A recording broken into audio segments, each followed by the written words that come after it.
भोगले ना छत्रपती संभाजी महाराजांनी. कशासाठी भोगले? फक्त हिंदू धर्म वाचावा, येणारी पिढी नासू नये म्हणून औरंगजेबचा अत्याचार भोगला.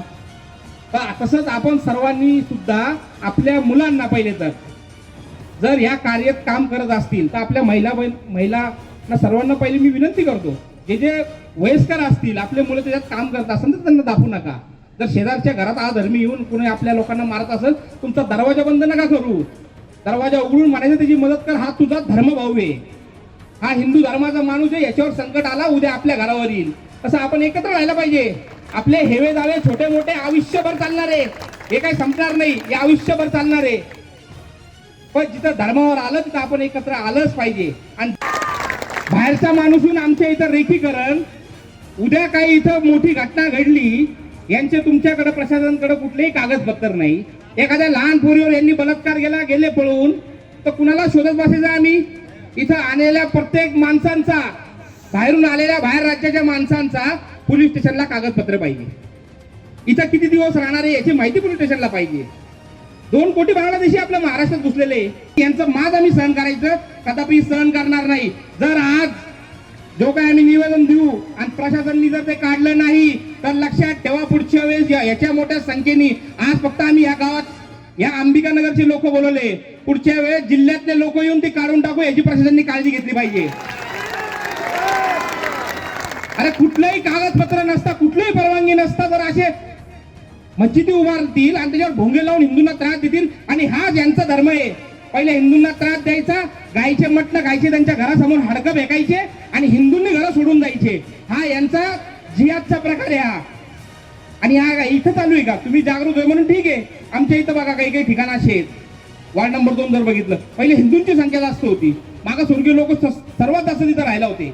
आता पाहिलं सगळे घरं सोडून पळून राहिले. का बरं?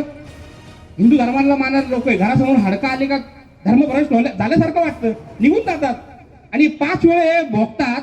हे ऐकून घेणार कोण? आणि आपल्या पूजा जर चालू असली, जर छत्रपती संभाजी नगरमध्ये जर पाहिलं तर तिथेच आपल्या एक हिंदू वस्ती होती, अचानकपणे हिंदू लोकांनी जमिनी विकल्या, मुसलमान वस्ती झाली.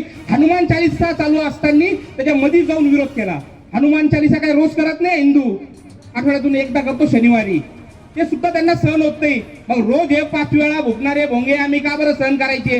हा हिंदू राष्ट्र आहे आणि पहिले जर आपण कुणाचं ऐकायचं असेल तर पहिले हिंदूंचं ऐकायचं, नंतर हे.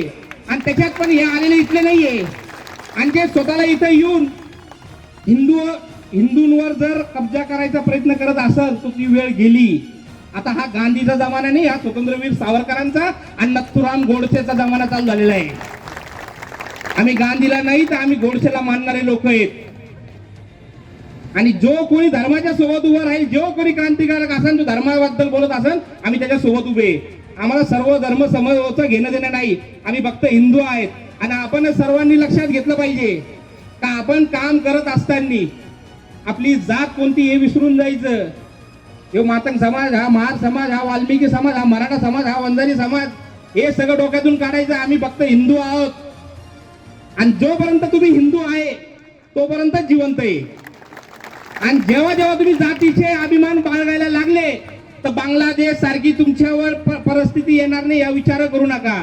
बांगलादेशमध्ये पण हीच परिस्थिती होती, तिथेही लोक जातीत वाटले गेलते.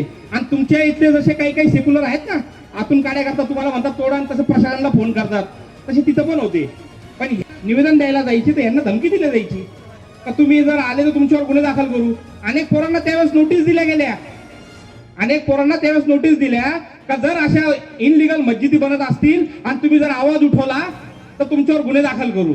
पण आता ती वेळ राहिलेली नाहीये.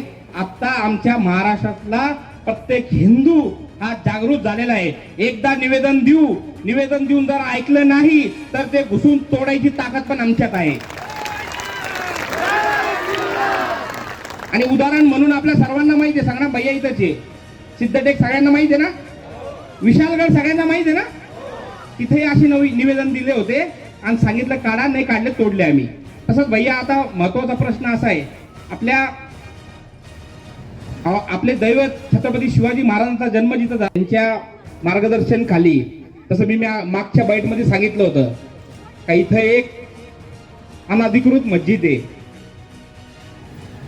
3 वर्षापासून अंबिकानगरच्या सर्व हिंदुत्ववादी कार्यकर्ते असतील आणि त्या कार्यकर्त्याच्या पुढे जर कुणी पाहिलं असेल तर महिला आहेत भैया. त्या महिला, मी जेव्हा प्रचाराच्या टायमाला इथं आलो तर या महिलांना जेव्हा भेटलो मी, तर महिलांचा एकच प्रश्न होता, आम्हाला इथं काही नको, पहिले इथले लागलेले भोंगे आणि मस्जिदीतून काढा, आम्ही तुम्हाला साथ देऊ.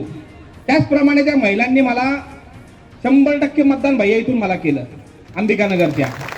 आणि मी त्यांना त्यावेळेस पण सांगितलं होतं का मी तुम्हाला फक्त मतं मागायला आलो नाही, तुम्ही मला जरी मतदान नाही दिले आणि हा प्रश्न जो तुम्ही मला सांगितला आहे हा माझ्या आस्थेचा आहे, माझ्या धर्माचा आहे, मी जरी पडलो तरी मी ह्या ठिकाणी ते काढण्यासाठी 100% येणार आहे.